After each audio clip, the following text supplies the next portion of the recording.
Action. Hi, I'm going to show you how to change your PUR Plus water filter on your on-faucet filtration system. Now, you've already built this one, right? So just in case you forgot, or if you're at somebody's house or you need to do this, press these two buttons. There's adapters for this that go on the faucet.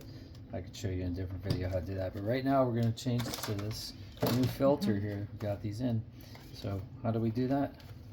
The top here, these little ridges where you can get a grip. You can unscrew this. And these filters are supposed to filter out lead, which is why we got them. Like the Britas, I don't think the Britas do that. So pull it out, just pull that thing out. See that little tab down there? Okay, so we're gonna like use that. We're gonna open up our new one. Oh no, I should have got scissors. No, it works. Okay. So how do I know which side's the top and the bottom? Well, this is the bottom. This is the part that goes in like this, right? So how do I know where it goes? Well, turn it around till it goes in like. Well, maybe it doesn't. Over it. Maybe this one. It goes like this. There you go. Yep. So the round part goes down.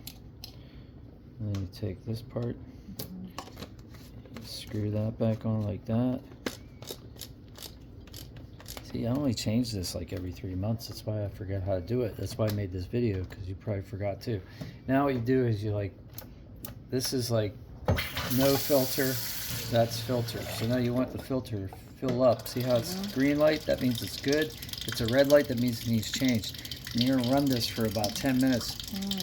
It gets like the charcoal flavor out of it, and that like makes sure it's ready to go. You use cold water. Never use hot water with this, otherwise you'll like.